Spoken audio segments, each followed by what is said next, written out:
Welcome to Next on the Tee with Chris Mascaro, the show where you get the inside access to the best minds in the game. Each week, Chris has the privilege of chatting with top instructors, legendary players, course architects, and industry insiders. If you're looking to improve your game, gain a new perspective, or just hear some incredible golf stories, you are indeed in the right place. You see, Chris, let me tell you something, I haven't spoken to a press man in my life that is knowledgeable, seriously, as you are. Never. You do such a great job. It kind of makes me feel good all of a sudden. You do so much for the game. You're so kind to all of us that are out there in the game. You know, we need more people like you in the game of golf. Thank you for pressing play. Now, grab your clubs, step up to the tee, and let's get started. This is Next on the Tee. Hi, folks, and welcome into this edition of Next on the Tee, where golf legends live and your game gets better. I'm your host, Chris Mascaro, and as always, I appreciate you being here and pressing play on this week's show. I'm so excited that I get to share with you 4 great guests that I know you're really going to enjoy. And these guys are going to give you a lot to think about, a lot of great stories, plus a lot of things to smile about on top of all of that as well. Now, I'm going to kick things off with the head golf professional up at Big Canoe in Jasper, Georgia, and that guy is Mike Miller. Mike is also the newly elected vice president of the PGA of Georgia. And speaking of elections, he is also the former mayor of Flowery Branch up in Georgia as well, which is the training camp home of the Atlanta Falcons. Mike shares some fantastic tips that I know that you're really going to enjoy and you're going to get a lot out of. Even if you're buried up there in the snow or in freezing cold temperatures right now. Now, look, Mike is a heck of a putter. He's going to share with us some putting tips. He's a guy that has been in the top 10 of the Georgia Putting Championship twice over the last several years, so he's got some great putting tips for you. Those that you can do right there inside your houses. Get that putting stroke available and ready to go when spring finally rolls around and that's all that snow melts. He also shares a very simple tip, one that makes so much sense that we all should have been doing it all along, but we're probably not. You're going to hear what that tip is right here shortly. Mike also talks about the difficulty and challenges of being a mayor in the social media area, plus all the great things that they have going on up there at Big Canoe, a wonderful place. Like I say, Jasper, Georgia, kind of northwest Georgia, a great facility. Mike joins me here in just a few minutes. Following him, Tom Patry is back, and he's going to join me. Now, look, TP has fully embraced AI in his instruction, so much so that, quote-unquote, Tommy Jr. is his AI assistant pro, and he sends drills and reminds you to do the things that you need to do, sends you notes, sends you video lessons if you're still struggling with something, summarizes everything from the lesson that you took with Tom. Look, Tom is a guy who has always been on the cutting edge, but AI is something that concerns me just a little bit with respect to the PGA and LPGA instructors that we talk to. I mean, it gets so good and so lifelike. I'm a little nervous that potentially AI may take over that whole thing. I hope that never, ever happens, that the human element always stays a part of our game, particularly in the instruction section. Tom talks about how he's using AI and how it's working for him. You'll hear about all of that in segment number 2. Now, in part 2 of this week's show, we're going to get our monthly visit from the confidence doctor, Dr. Bob Winters. This time around, Doc updates us on the tremendous success that his students continue to have week after week, month after month, tournament after tournament. I mean, it's so impressive what he is doing with his junior players. Doc will talk about that. We also talk about getting into the proper mindset and getting to yes by persisting through all that negativity. We persist through it. We knock it out of our minds. We're going to get to yes, and we're going to do great things out on the golf course. Doc will take us through all of that in the first part of part 2. And then we're going to round things out with a visit from our good friend Mark Calcavecchia. Mark, this time around, shares his thoughts on the potential that the PGA Tour could be looking at reducing the number of tournaments starting in 2027. He tells the story of sitting with Jack Wolcott, and Jack was the guy out there actually making the old McGregor Persimmon Woods, and Mark had an opportunity to sit with him back in the day. You'll hear that story. He talks about why you're not going to catch him in an autonomous vehicle. He tells a funny story. You'll like that one. And then he also talks about whether he agrees or not with Jack Nicklaus when Jack used to say that winning a major was easier than winning a regular tournament out on tour because there were only a handful of guys back then who thought they were capable of winning a major. Mark weighs in on that, and he is just so great. You know how great Mark is every time he joins the show. I think you're going to enjoy the additional stories and insights that he shares this time as well. So, folks, thank you again for pressing play and being a part of this week's show. Sit back, relax, let us take your mind off everything else going on in your life for the next couple of hours. Okay, but before we get into all of that, I want to start off by giving a shout out to my great friends over at the Trib. TribLive.com is the leading news website in Western Pennsylvania, with news around the clock, Pittsburgh pro sports coverage, a high school sports network, and a podcast network, which is where you can find Next on the Tee. Bookmark TribLive.com or download the Trib Live app for free and stay up to date with the latest news from Western Pennsylvania and beyond. I also want to talk about our friends over at the Pittsburgh Brewing Company and Iron City Beer, a brand that I have loved my whole life and started drinking when I was 21 years old, of course. Whether you're a hacker or a scratcher, the secret to a successful day on the links is knowing when it's time to grab an iron, even if that means keeping it in the bag till the 19th hole. If it's been a while since you've reached for Pittsburgh staple beer, it's time to revisit Iron City. Thanks to their incredible new facility in Creighton, the best-tasting Iron City beer ever made is now available at a course near you. Iron City pairs well with any lie and sky and serves as a friendly reminder that there's always next round. And because it's never too early for chocolate, their double chocolate Bock is back for the season, and it's the perfect companion for a cozy winter evening. Check out all of their wonderful beers and their gift shop online by going to pittsburghbrewing.com. And this year, get ready to experience a game like never before at the Keep, the brand new Bill Bergen and Reese Jones co-designed course at Macklemore. Nestled high atop Lookout Mountain, the Keep offers breathtaking vistas that are made even more spectacular as the autumn colors paint the landscape in rich hues of red, orange, and gold. With its challenging layout and awe-inspiring views, every round here is an unforgettable adventure. Whether you're taking on the signature holes or just soaking in the scenery, the Keep is where your best golf meets nature's finest backdrop. So grab your clubs and join us up at Macklemore. The Keep is open and it's waiting for you. Okay, now making his Next on the Tee debut with me is Mike Miller. Mike is the head golf professional at Big Canoe Golf Club in Jasper, Georgia.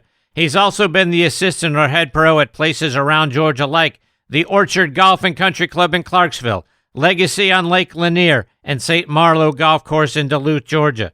Mike is also the newly elected vice president of the PGA of Georgia.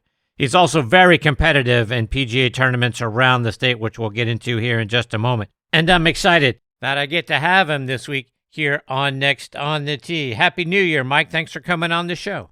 Happy New Year to you, Chris. Thanks for having me. I appreciate it. So, Mike, I want to start things off on this new year, helping our listeners with 2026 becoming the best golf season that they've ever had. The weather's been a lot warmer than we're usually used to around this time of year. So we're able to get out, practice a little bit more than we normally would. But I want to start off on the greens because a lot of us lose a lot of strokes on the greens with our putting skills. We can always use to get a little bit better. So I wanted to get from you, what are some putting drills that you recommend that people do so that when we do emerge from winter, that we're able to make more putts? Yes, sir. That's a hot topic and always glad to help. My biggest thing with putting is I love the mirror. The mirror that you can buy it online. I think they're about $35. Just it sets the eyes in the right spot. And people laugh at me when I say that's the most important part to me about the putting setup. You got to get those eyes over or just inside of the ball, in my opinion. Most people will set up with, when they get on that mirror, if you're familiar with the mirror, a lot of times they're not even on the mirror. They're like, I don't see my eyes. And so we fix their posture and get that posture with the eyes a little more over the ball. And I think that the reason for that is probably 90% of the putters that I see that come to me and say, what can I do to help my putting? Their putter's too long for them. When Really? your putter's too long, when your putter's too long, you're going to stand too far upright those eyes are going to get so far inside the ball that that path is going to be so far inside, and your body's going to try and naturally correct it. And depending on how it decides to correct it, depends on which way that ball is going to go. So from a length perspective, obviously you got to be doing something, right? To be able to check to see, do I need a 34, 35, 36, whatever it is, length putter and putter shaft. Do you look at it from a length that way, or do you more adjust hands up and down the grip to kind of shorten the stroke? All of that. So I like, when I'm fitting a putter, I like to use a putter that doesn't even have a grip on it and tell them to grip it where it's comfortable. And so then they don't have the reference of that grip to bias their opinion. I heard from some folks with Never Compromise that the standard putter that you find, and I'm sure everyone knows this, if you go into PGA Tour Superstore or your local pro shop or wherever, every putter in there, if it's for men, it's 34 or 35 inches, and ladies is 33. And the question was asked, why? Why is that the standard? And because years ago, apparently one company decided that that's what fit best into the golf bag. It had nothing to do with the golfer or performance. Yeah.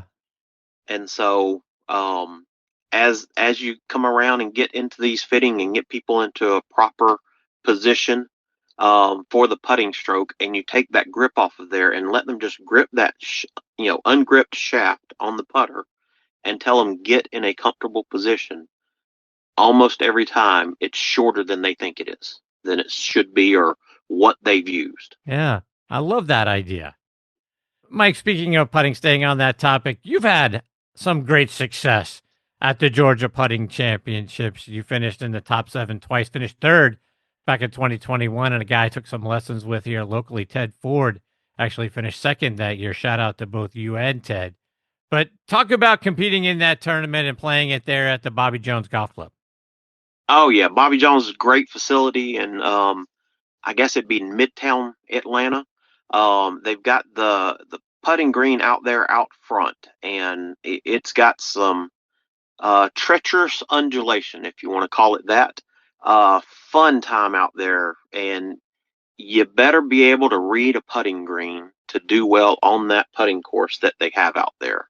But it's fun time. I love that in that it isolates that one part of the golf game, the putting. When I first got into golf, putting was my weakest. My first job in the golf industry, I told a couple of kids in the neighborhood, we'll have a putting contest this afternoon, and if you beat me, I'll buy you a Coke. And the next day, they both beat me. The 2 kids brought back 2 friends. They said, this is an easy Coke to get. So by the end of the week, I'd lost about $20, and they were only about $1 a Coke. And so I figured I better either get better at putting or stop betting Cokes with these kids. So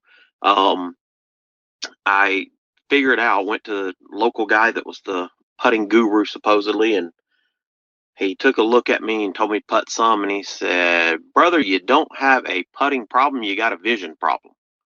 And come to find out, and that's another thing, back on your first question about things we can do this off season, identify your dominant eye.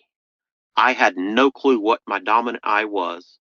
Once he explained it, showed it to me, and I started marking the ball and lining it up with only my dominant eye, my putting changed overnight. So that would be my biggest tip to anyone out there that's wanting to get better or struggles with putting or feels like they struggle reading greens even. Identify your dominant eye, and when you go to mark the ball, if you're using the line, if you're using the logo, whatever you're using, only aim it with your dominant eye. And when you step back and try and read a green, use only your dominant eye, and you will be much more successful in putting. I guarantee it. Is that right? Because that's a very interesting thing to me, Mike. Because and I don't know if there's a trick to learning which which eye is dominant. Maybe you know that, and I'd love for you to share it if you do. But it's almost like what you're saying is close one of your eyes and then line up your putt, which is something, I don't know anybody that does that. And I'm not talking about on tour or anything like that, but just my buddies and I. I've never seen anybody close an eye and then line up the putt. It seems to make sense if you've got a dominant eye and you want your dominant eye over the ball and then looking at it with your dominant eye to try to figure out how the putt breaks. I've just never seen anybody do that. Well, but I guarantee you've seen people plumb bob. Oh, for sure. When they plumb bob, most likely they're using their dominant eye. So that makes sense. Yep. Shooters. If you look at anybody doing any kind of shooting, they use their dominant eye. And so the easiest way is to do the thing where you hold your hands, as far out from you as you can, put them together and make a small little circle and make sure you're looking straight ahead and put an object in the middle of that circle, something small, and don't move your hands, don't move your head, close one eye. And if it disappears, then that's not your dominant eye. If you close your eye and it stays, the eye you're looking through, that's your dominant eye. That's and awesome. So just think about that concept. If you're just sitting there looking straight ahead at something, and you've got those hands in front of you and you close one eye and that object moves, I mean, your hand, the object that you're looking at with the non-dominant eye is going to be either far off to the left or far off to the right. So now your brain's struggling, fighting between those two. Which one's it really aiming at if you're looking with both eyes? Yeah. No, that makes a ton of sense. I'm going to try that right after the show and try to figure out what I'm doing. Maybe that's going to be a key to me making more putts here in 2026. There you go. So, Mike, let's back off from the green and make our way back to the tee, kind of more broadly. What are a couple of things that our listeners should also do, whether it's within the short game, their iron play, or just trying to hit straighter drives in 2026? What are some things we can prepare to play our best as we move back from the green? All right, I'm going to tell you might get on my soapbox here for a minute. Most people, even my members at Big Canoe, when I ask them, what golf ball do you play? The most common answer I get is either what I dug out of the creek the hole before or whatever I found in the woods. So, but then you ask them, do you want to be consistent in your golf game? Of course I do. Everybody wants to be more consistent. But the one piece of equipment you're using on every shot is the most inconsistent. And the biggest answer I get when I ask them what golf ball to use, they say, I'm not good enough for it to matter. I would argue that that's when it's even more important for it to matter, because the guys and girls on TV, they're so good, they know they can get away with a different type of ball if they had to. But the average golfer, when they're putting and chipping, that's where it means the most. Because think about if you chip, when you're warming up for a round of golf, you throw a couple of range balls down and you chip with them. Range balls are hard. They don't get any spin. This time of year, they probably have sat out there on the range all night. They're frozen. They're hard as a rock. They're not going to get any spin. It's going to be a completely different performance than you get if you, say, hit a Pro V1 or a Srixon Z-Star. And it can mean the difference. The same motion, same everything. You put it on a robot, and that spin, the chip with the range ball is going to roll out, say 10 feet. The Pro V1 or the Srixon Z-Star or whatever ball you're using, if it's a tour level ball, it's going to hit and check. So you could be talking the difference between a 7-foot chip and a 15-foot chip. And so people always say, oh my gosh, they stress over having long putts. Well, there's no way to be consistent in your chipping to get it close. And also with your drives, if the ball you're using is changing constantly, because the same concept's true. if I use a range ball that has no spin, and then I go to a spinnier ball when I'm on the course, you're getting two totally different performances. And so you can't be consistent with your game if the one piece of equipment you use on every shot is not consistent. No, that makes a ton of sense. Now, we've talked on this show a lot about getting fit for your clubs, right? I mean, one of the things that I hear people say all the time, very similarly to how you started that off, is, well, I'm not good enough to get fit. And I say the opposite to that, right? You're not good enough not to get fit because it's going to make a huge improvement in your game. But going down to the golf ball, you're 100% right. I mean, you go into the average guy's golf bag, you probably go into my golf bag. There's probably, 2 or 3 different styles of golf balls in there, to your point, whether you found it in the rough or in the trees or wherever you might have been digging golf balls out of, or you've just collected them over time. Hey, let me try a sleeve of this. Hey, let me try a sleeve of that. You got 1 of those, 2 of those, 3 of those, 4 of those in there. You reach into your golf bag when you've hit a bad shot, you need to reload or whatever. And the next thing you know, it's very different. And you're right. Then we scratch our heads and wonder why. Great point on your behalf. And the other thing I get when they say, well, you just want me to buy the most expensive ball or the Pro V1 or whatever. No, I'm not saying that at all. I'm saying pick whatever ball fits your price point and stick with it and use it during your practice sessions when you're putting and chipping, and also take that to the golf course and go out and practice on the golf course with that ball, so you know what your drives are going to do, what your irons are going to do. Because I see it all the time with members that'll, one time they're hitting a top flight and hit an 8-iron 150 yards, and then the next time they're hitting a Callaway Tour Soft or Chrome Soft, and it goes 150 yards, or 130 yards. So, I mean, you can have 30 yards difference in one club. That part of it's the ball. And people goes back to that point. They say, I'm not good enough for it to matter. No, that's when it matters the most. No, so it 100%. doesn't have to be the most expensive. Pick what if it's a Bridgestone E12 or E6 or whatever you can afford, buy you 3 or 4 dozen of them, stick them in a shag bag, take them out there when you're putting and chipping. Same thing with speed on putts. Oh, I didn't get the speed right. Well, the speed of a range ball or a top flight coming off the putter face is completely different than a Srixon Z Star or a Q Star or a Pro V1. So, no, you can't get the speed right and be consistent if you're not using the same ball. Yeah. No, I love that.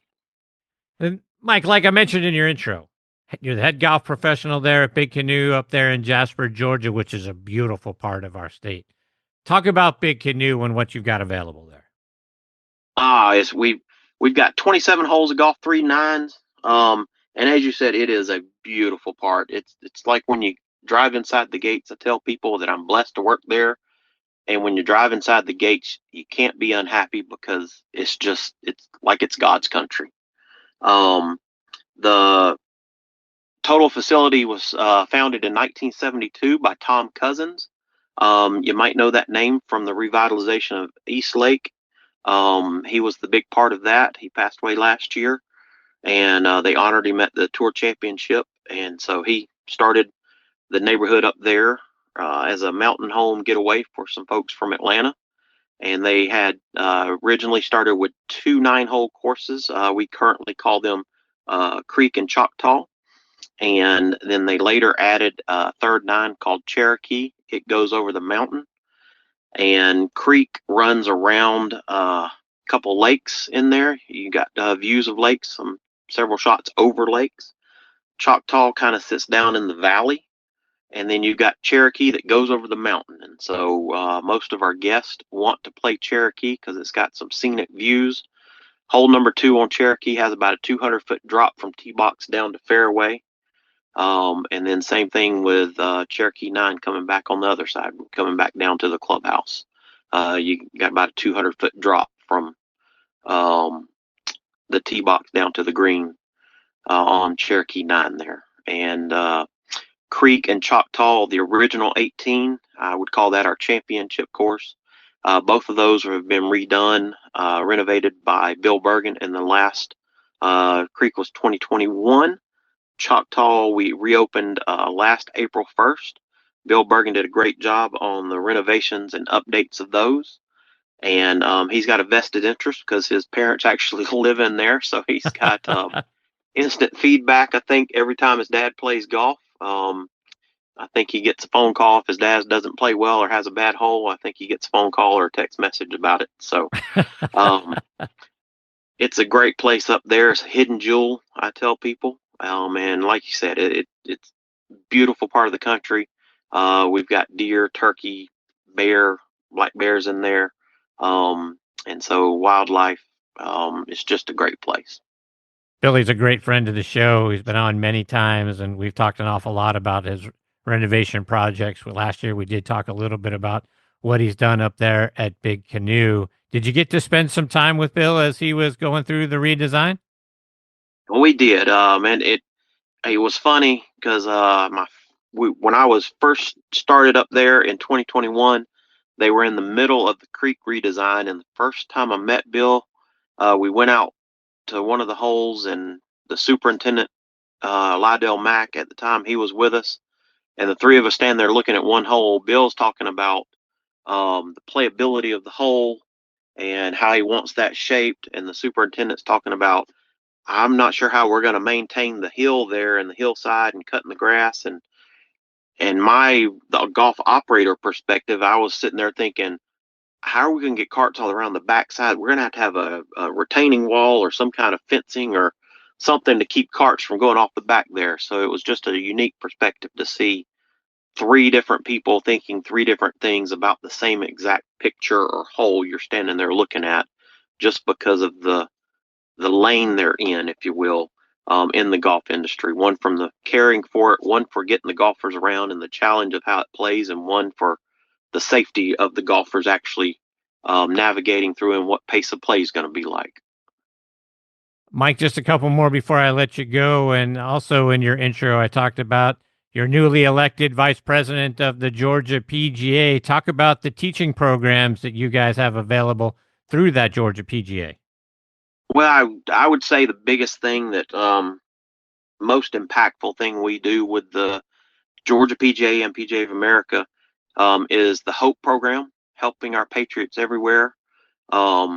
It's a program that provides free golf lessons and on-course participation tournaments for our veterans that have been disabled through their service in the military.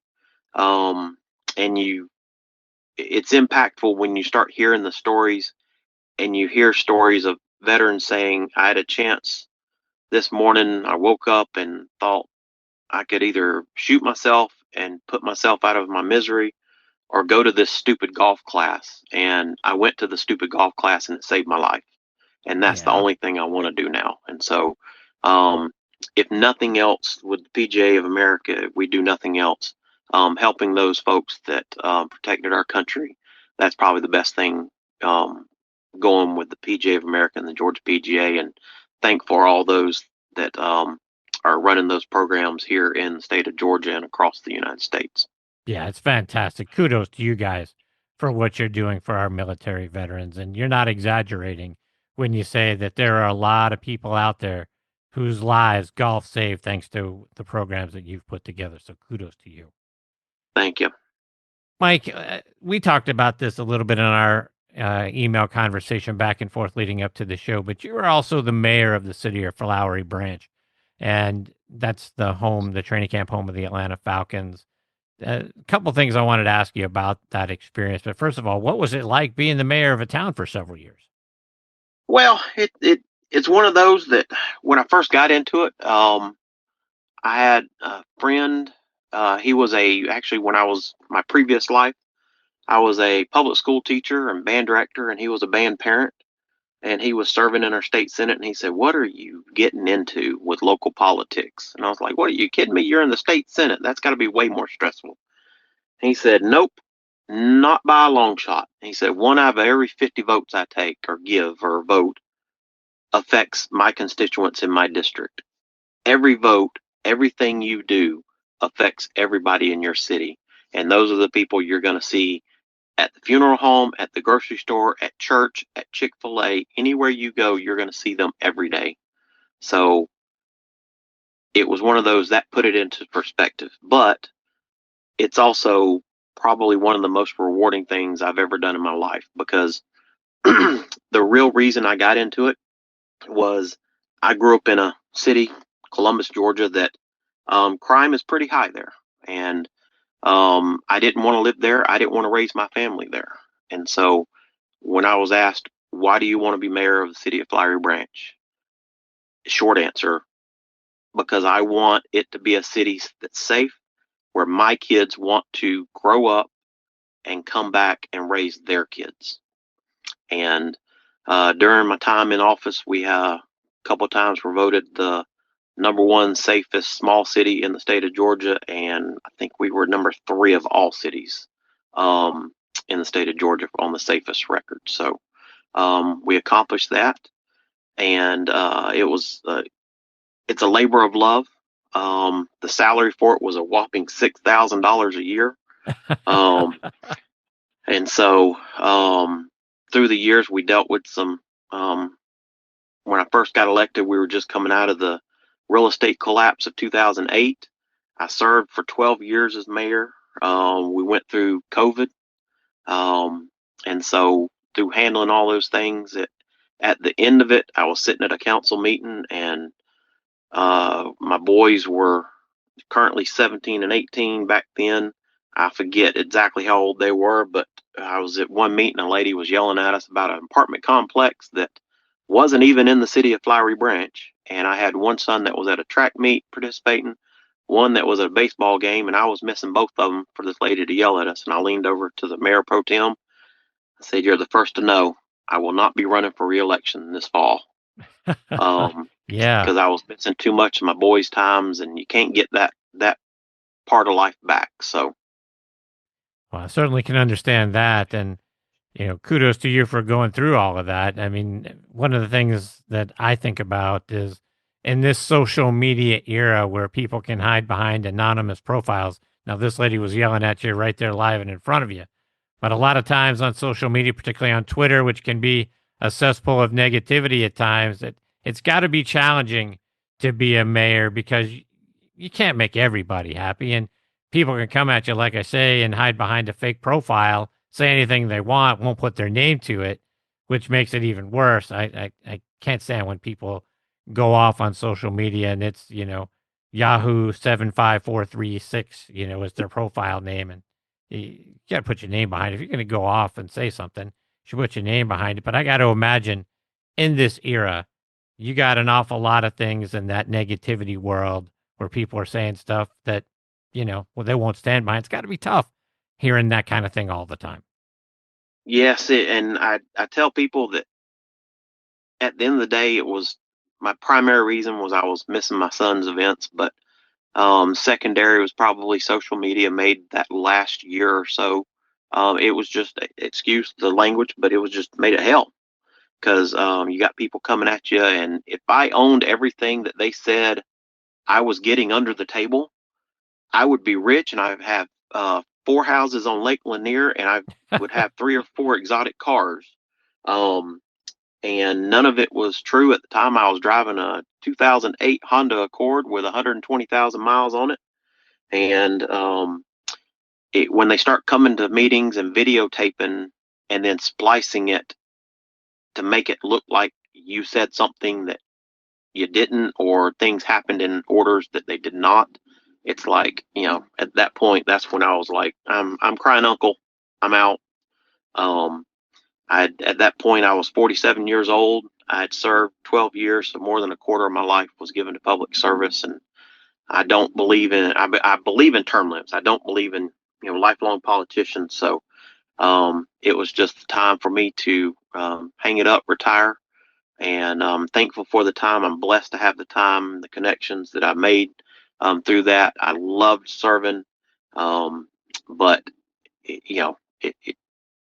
it was a great time, and I'm glad it's over.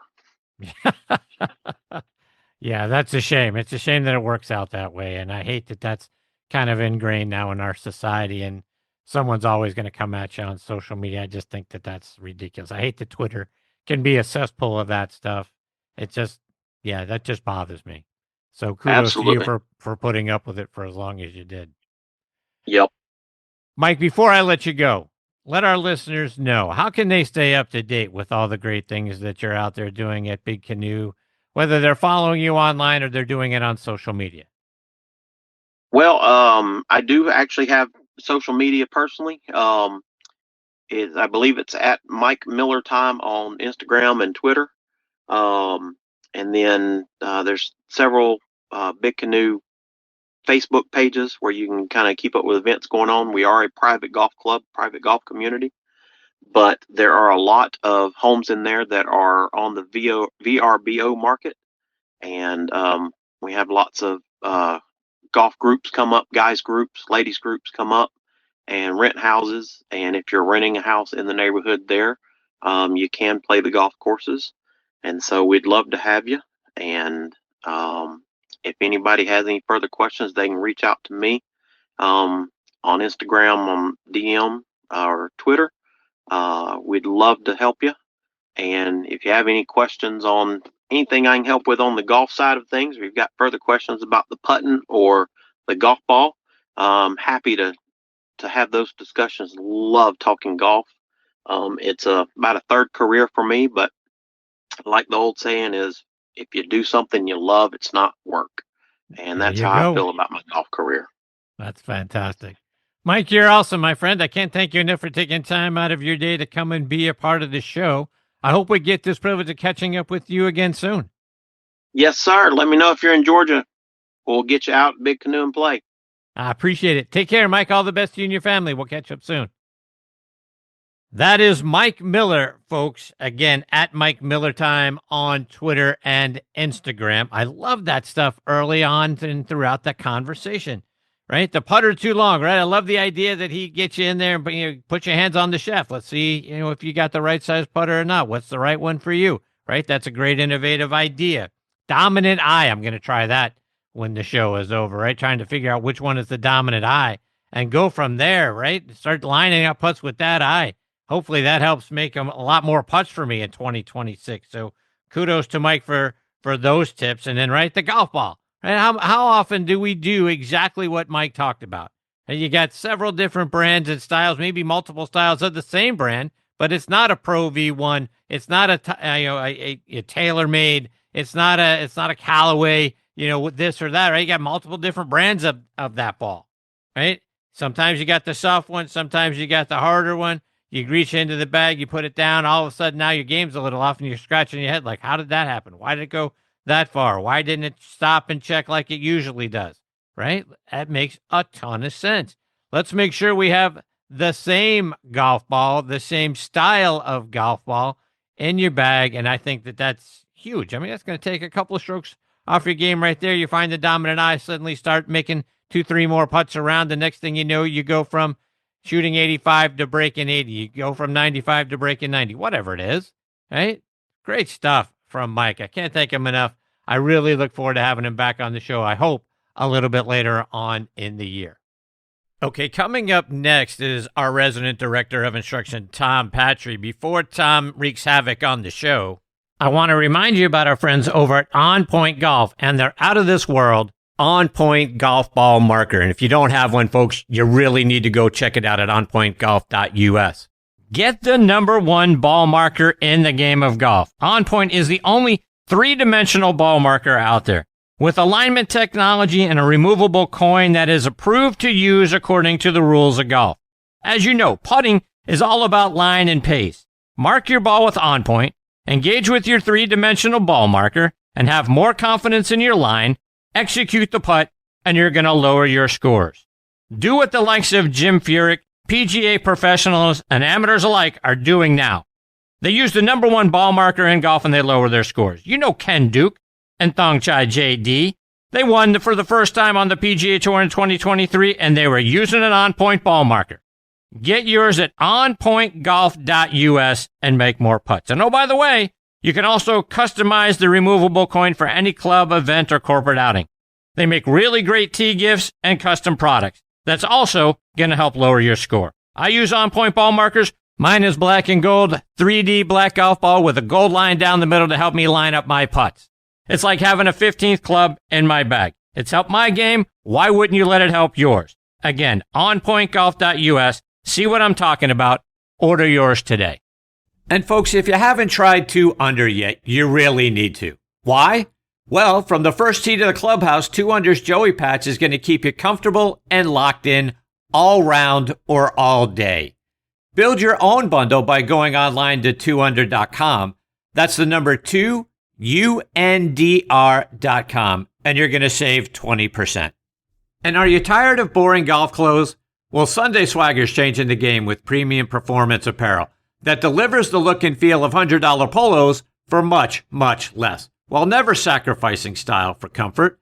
Their bold polos, shorts, and outerwear feature 4-way stretch and moisture-wicking fabric that moves with you, whether you're crushing drives or you're crushing happy hour.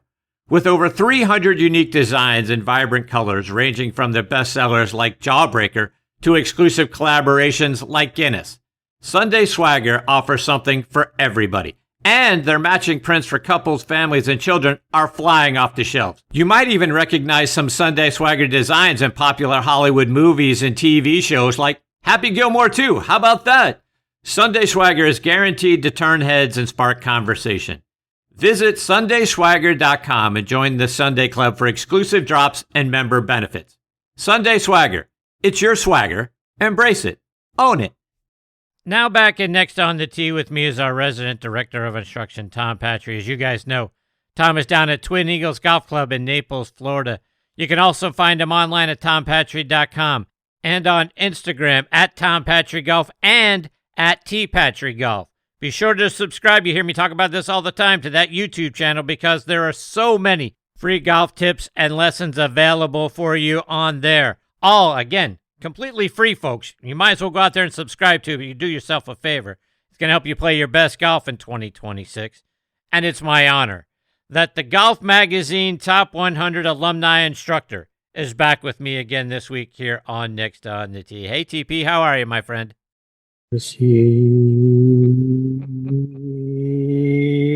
Boy. Right? How can we not have Tom Patry kick off the year in the very best way possible? Tom, how are you? How's your new year getting on? Oh, is it another year now? It really is. We've turned the calendar. I know. I'm old. You're old. I'm old. I just lost track of time. What year is it, Chris? Is it 1990? What year is it now? Yeah, you and I wish. Yeah. 2026. Come on, TP. Let's talk about the secondary of the Pittsburgh Steelers. Have you seen them? I didn't see them show up on Sunday night. They weren't there. Maybe you've spotted them somewhere. We may be able to use them this week against the Texans. I have never seen 2 touchdowns scored when there was nobody within the receiver without a pair of binoculars. It's hard. Yeah. And then on a totally separate note, did you see who was fired this afternoon? I did, as a matter of fact. I'm so sad. That's so sad. So sad. Poor fellow. Poor fellow. I know you're a big Harbaugh Brothers fan. Bye, Johnny. Bye, Johnny. Bye. Yeah. So yeah, it could be Tomlin could be right behind him if they don't win this game on Monday night. So you don't win any playoff games. You don't get to stick around. So it doesn't really matter because my team is making tea times right now, so it doesn't really matter. Hey, your Giants may get you a wide receiver in the first round, which I know would make you so happy. I'm going to do this on the air, in spite of the fact that some people in the organization are good friends of mine. I'm going to say 2 words to you boys out there in Giant Land: offensive linemen. Jesus Christ. Yeah. If they draft a wide receiver, I got to make sure Mrs. Patry puts the net up outside the house so when you jump. You got that right. It could be all over for me. Yeah. All right, so let's talk some golf. And Okay. I want to start off the new year talking about new technology because you were telling me that you've done something very unusual for a man of your advanced age. You have embraced AI. Tell everyone what you're doing and who you're doing it with. So a young gentleman came to me about, because I want to be accurate here, and I'm gonna look back in my calendar, as a matter of fact, to just make sure I'm accurate. I think it's 10 weeks ago now. Um, I'm just trying to find this. There it is. And I'm gonna spell his last name. His first name is Patrick, Rawski, Roski, and he had gotten my name from somebody else and explained to me how a new AI platform. And I knew what AI was, but knew very little about it. And the bottom line is he wanted to use me as a bit of a guinea pig. So what we did in the next week or so was he asked me to load everything I'd ever written or kept record of onto this platform. I could cut and paste, like I could voice it in, I could do a lot of different. Anyway, long story short, over the next 2.5 weeks, I loaded about 800 pages of articles, tips, the entire 6-book approach book. Anyway, it came out to about 800 pages onto this AI platform. The AI platform then organized it in such a way that it was accessible when I, at the end of a lesson, summarized the lesson on a text platform for the student. Basically, went over what we did that day, in shorthand. I could voice it in. The AI platform then went into the platform itself and organized from those notes I texted in, went and gathered information from all the things I put in there, and then texted the student a summary of the lesson, adding drills and comments that I would have made in longhand, if you will, and sent them a text that was a little more extensive about the lesson and things they could think about, drills they could do, et cetera, et cetera.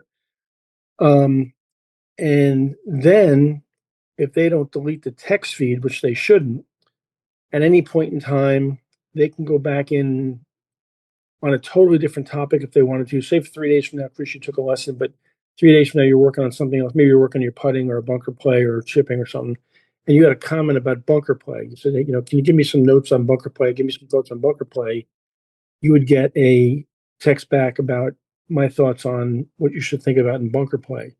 So you basically have a connection to everything I've ever done, written, or said at your disposal for no charge. And the other thing it does is, for about a week after the lesson, it checks in with you every other day and says, "Hey, Chris, did you practice today? Hey, Chris, are you doing your drills today? Hey, Chris, did you do this drill or that drill?" So it's a constant connection. I'm getting copied on everything in the meantime. So if I want to add something or delete something or edit something in some way, I can also do that from my side.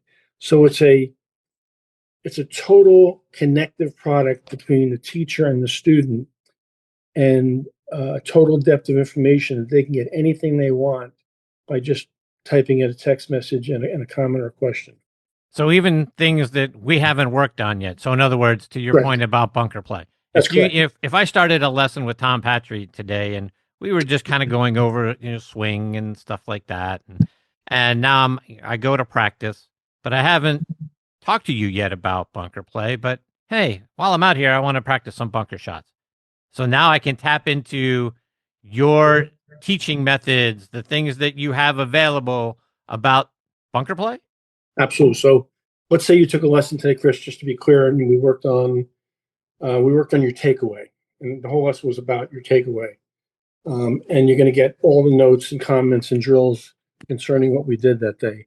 But 3 days from now, you want to hit some bunker shots, and you haven't got a clue what you want to work on or what you should be thinking about. You can type in and say, "Hey, can you give me some thoughts about bunker play?" And you're going to get a whole scenario of what I think about bunker play, what you should be thinking about in a bunker, and drills you could do. Do I also get access to those videos through that?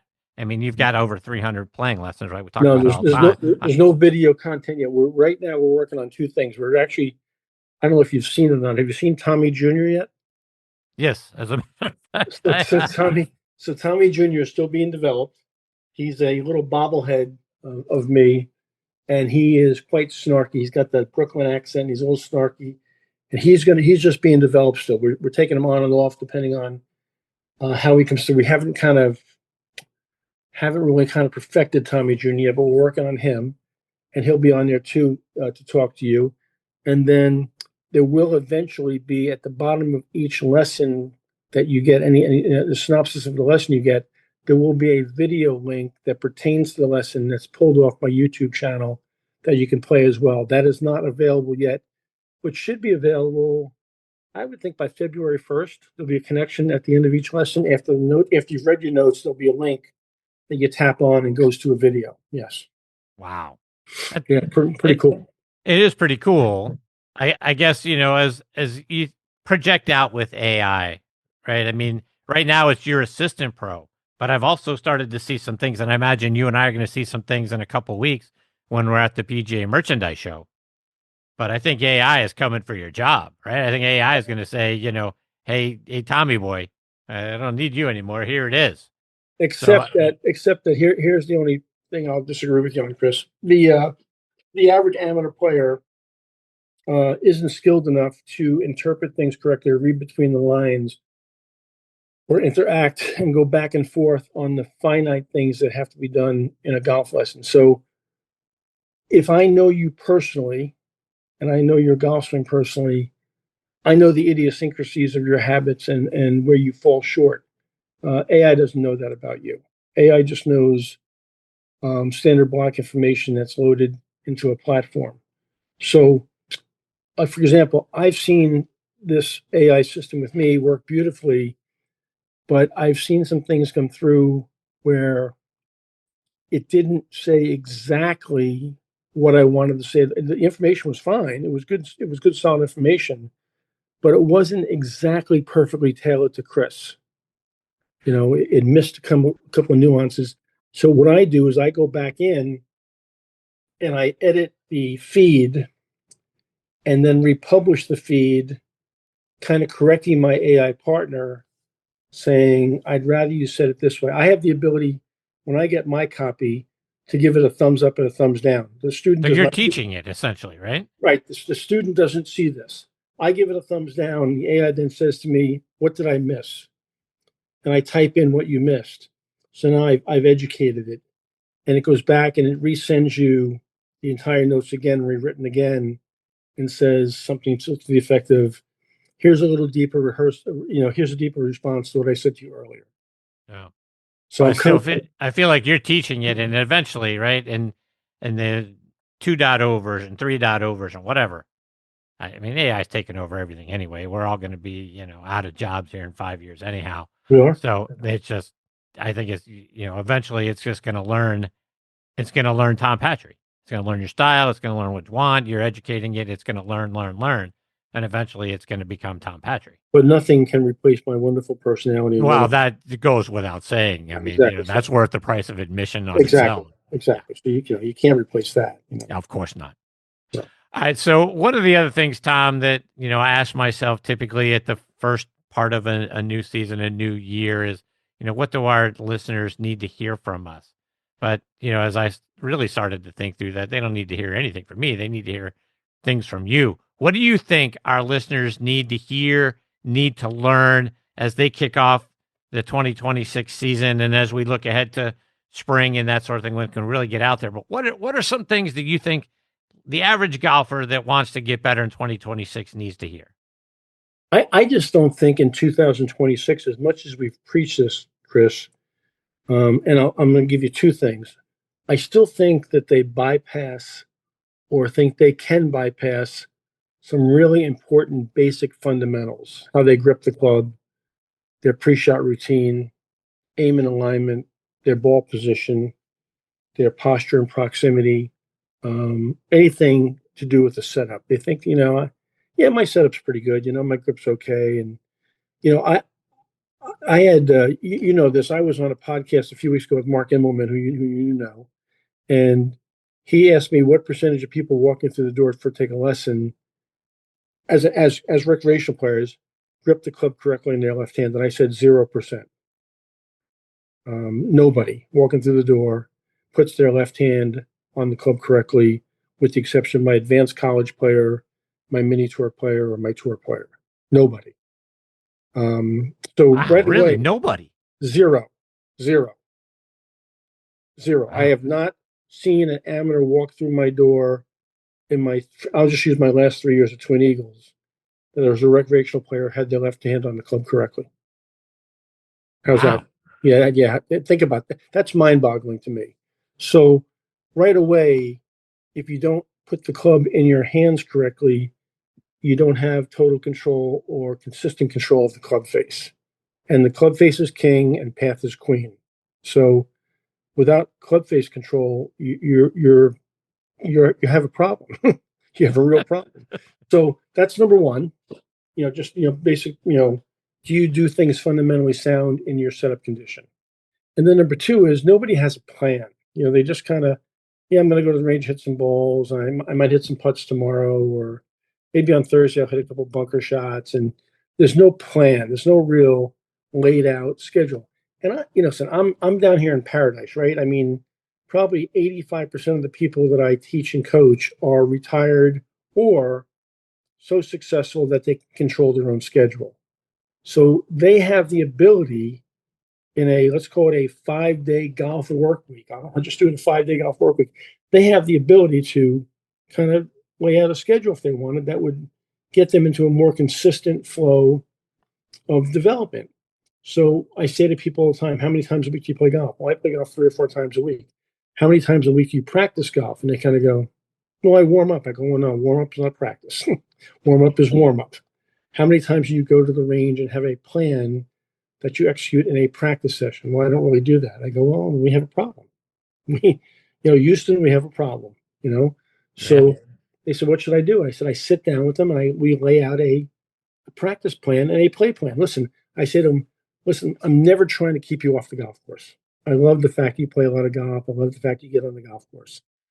But are you ready to get on the golf course? Have you put the work in that'll give you a chance to be successful on the golf course? Do you have a plan? And they go, well, I don't know. I don't really have a plan. So, I do 2 things in my career, Chris, as you know. I teach part of the time and I coach part of the time. And that's a coaching discussion when we sit down and let's plan out your week. Let's make a plan that week in and week out will allow you to at least have a chance to be successful.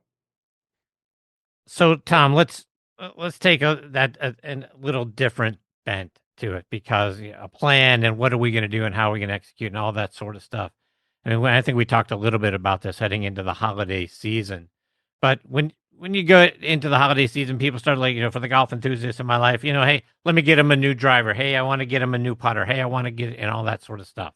And pretty soon, as we project ahead to the spring, right? I mean, everybody, all the club manufacturers will come out with the new latest and greatest. Again, we'll see a little bit of that when we go to the PGA merchandise show. But one of the things that I've talked to you and your peers about, and I've tried to stress during that holiday season, I mean, getting the latest and greatest driver. I mean, if your driver's 2 or 3 years old, I'm not sure how much better, 2 generations later, is this driver going to be for me, or is this putter going to be for me, versus taking that money, coming to see Tom Patry, getting the golf enthusiast a gift card or whatever it is to get lessons.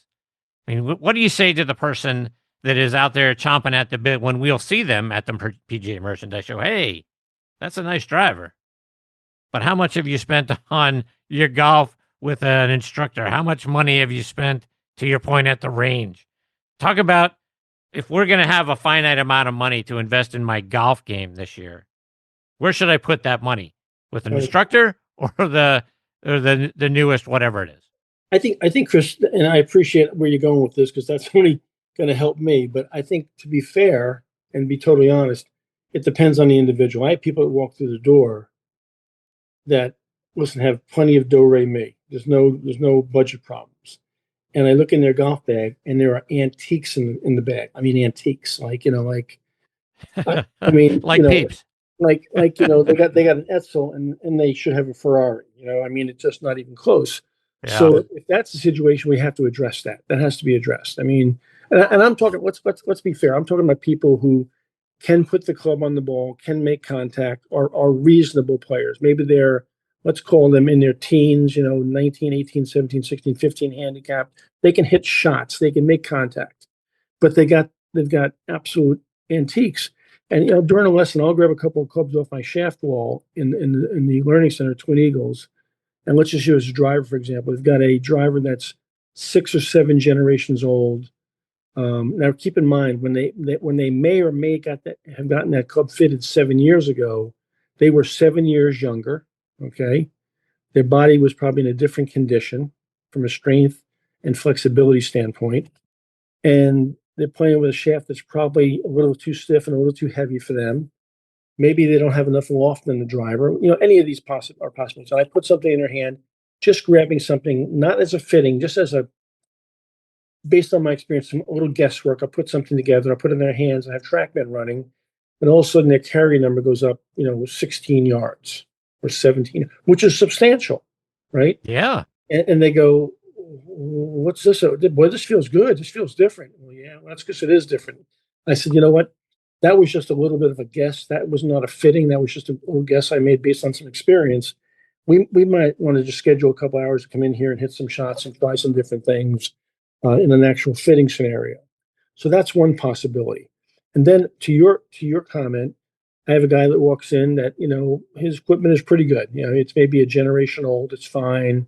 He got it last year. It was fitted at the time, but he's making some bad golf swings. He needs me more. He needs me. Okay. So it depends on the individual and who walks through the door. No two situations are exactly identical. And then I got the guy who walks through the door. He's got antiques and he stinks. Well, he needs me and a fitting. So he's going to go, get some clubs fit and probably get some new equipment and sign up for some lessons. So it just depends on who it is, what their starting point is. And that's why Tom Patry will never be a method teacher, because nobody that walks through the door walks through identical to the person who walked through the door before them. They don't have the same strength, same flexibility, the same dexterity, the same balance capabilities, and or the same equipment, or maybe have the same time available in their life. So no two people are identical. How do you teach people an identical method? And that's why I've never been a big proponent of methods. Well, and it's also why you're in the top 100 alumni coaches. So kudos to you. Yeah, all that means is I'm old. That's all that means. Wow, we've established that. One more before I let you go, Tom, because when you've worked on your own game, back in the day, you were telling me a few months back, you spent some time with Mac O'Grady, probably a name that most people not in our generation, they may have heard of, probably never have heard of, but Mac was a hell of a player, and now he's a great instructor, sought out by a lot of people. Talk about the time you spent with Mac and why you went to see him. Yeah, I think, Chris, I was at a loss for the exact year when I talked to you about this, but I think it was in the mid '90s. I was at Westchester, and certainly knew who Mac was, and he's a different cat. He's a very different cat. But I knew what a player he was. I knew that his reputation as he stopped playing and teaching was very well thought of. He was in Palm Springs. I had the winter off from Westchester, and I saved my pennies and I went to Palm Springs for 3 months. I rented a condo out there for 3 months, with both the idea that I was going to play some mini tour events that winter and spend as much time as I could with Mac if he would have me, because he doesn't have everybody. He's a pretty tough guy to get. He doesn't let everybody in the gate. Let's just put it that way. But he agreed. He let me come out, and I spent 3 months with him. And I got to tell you, I learned a ton that winter from him about the mechanics of a golf swing. I think you might know this, Chris. His goal on tour was to lead a tournament 3 rounds right-handed and come out in the 4th round and play the 4th round left-handed and win, which he never did. But I saw him hit multiple shots and played golf with him that winter quite a bit, both right-handed and left-handed. And when I tell you the motion was identical, the contact quality was identical, the trajectory and curvature of the ball based on the side of the ball he was playing on was identical. It was I've never seen anything like it in my life. The 2 people that fascinated me the most in my career swinging a golf club were Mac O'Grady and Mo Norman, both of whom I had the privilege of seeing live and up close. A brilliant guy, a very quirky guy, a different cat, but so smart in his golf IQ, it's just off the charts. Tom, as you know, coming up after you is my monthly visit with Dr. Bob Winters. I know you guys have shared some clients, some kids in the past, and you've got that going on. I know you just recently spent some time together with a young lady that's working with Dr. Bob. You know, Mark Calcavecchia is up after Dr. Bob, and you've spent some time with Mark. You competed with Mark back in the college days. I just wanted to give you a moment to talk about both of those guys. So let me start from the back and go forward. Mark Calcavecchia was at the University of Florida when I was at Florida Southern, and probably one of my all-time favorite personalities in college golf. Just an absolute riot to be around. He had the happy-go-lucky side, he had the intense side, and he had the volatile side. And I liked all three of them coming out of his mouth. He didn't hold back. He didn't mince any words. Super talented. Always was extremely nice to me. But I had a lot of respect for that game. He was on a very, very, very good Gator team that had a lot of future tour players on it. Obviously, as you know, won a major at the British. And just a great guy. And please say hi for me. I haven't seen him in a long time. And it's funny, as we get a little older, our paths don't always cross as much anymore. And those are the kind of guys I miss seeing. But he's a great dude. And then we played some mini tour golf as well on Space Coast when after we get out of school together. Dr. Bob Winters is forget the fact that he's phenomenally talented at what he does, because he is. He is one of the very best in the world at what he does. Here's the thing about Bob Winters I like the most. He truly 110% cares about every person he comes in contact with. And there are guys that are good at what they do, but when your hour with them is over, they kind of go on their way and you go on their way. Bob Winters, when you're out of sight, you're not out of mind. When you're out of sight, you're not out of mind. He's still thinking about the session he just had with you and what he could have done better, and he might circle back to you. I have a tremendous amount of respect for Bob Winters, and every time I spend time with him, I'm better for it. I hope he feels the same way about me. But, a guy I have a lot of respect for. Tom, before I let you go, remind our listeners again how they can stay up to date with you on social media, online, and on that YouTube channel. TikTok, Instagram. Oh, the TikTok. That's right. That's a new thing, right? TikTok's going. Instagram. Wow, look at you. LinkedIn, Facebook, and then, of course, the website is just tompatry.com. But bi-weekly, I'm on a podcast called Next on the Tee. I'm on there with a guy named Chris Mascaro. I think I've been on there like 3 or 4 times at least now. And it's something I look forward to every other week. I just got my schedule from Chris for the next season. He's got me booked 175 times. I won't be able to see my family this coming year because of him. That's how that goes. But priorities. Pal, all kidding aside, we speak almost every morning. People on air don't necessarily know that. We have our daily morning phone call, chewing the fat about sports every morning. Being on this podcast with you has been a blessing to me. I enjoy coming on with you. I enjoy our morning calls. And you're the very best at what you do, pal. Oh, that's right back at you, my friend. No one loves you more than me. Don't ever forget that. Tell Calc and Bob Winters I said hi. I will absolutely do it. Take care, TP. We'll catch up. We'll catch up tomorrow, but we'll catch up with you here on the show in a couple of weeks. You got it, buddy. See you, man. Bye. That's a great Tom Patry, folks. Don't get better than that guy. Unbelievable instructor, and just on top of that, a 10 times better human being and friend than he is an instructor. So always blessed to have him as part of the show. Always blessed to be able to kick off a new year with him. And yes, I've got him booked. It's not that many times, but look, how many weeks are there? Right, 52 weeks. He's on every other week, so there's at least 26, and we usually sneak in a couple of special episodes here and there. So looking forward to catching up with him here on the show in a couple of weeks. Tomorrow when we talk, and then certainly at the PGA Merchandise Show. No better guy to walk around the floor of the show than Tom Patrick. Can't wait for that. All right, my friends, it is time for me to put a bow on part 1 of this week's show. My sincere thanks again to Mike Miller and Tom Patry for joining me this week. Now be sure to come back for part 2 because the confidence doctor, Dr. Bob Winters, kicks off 2026 with us. And we catch up with our great friend, Mark Calcavecchia. And you know how much I love both of those guys. Dr. Bob has meant a great deal to the show over the last couple of years. And Mark Calcavecchia has been a wonderful friend with great stories and great insights for the last several years. So both of those guys are going to be great. You know they are. So come back, press play on part 2. I know you're going to love that part of the show as well. Folks, I can't tell you how grateful I am enough for you guys being the greatest supporters in the history of podcasts, bar none. I appreciate each and every one of you.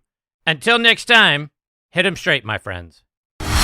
Thanks for joining Chris again this week on Next on the Tee. We hope you enjoyed the conversations as much as we did. Please share the show with your golf buddies and be sure to follow it on Trib Live or your favorite podcast app so you never miss an episode. Thanks for pressing play and being part of the journey. We'll see you next week, right here, where the best minds in golf share their stories.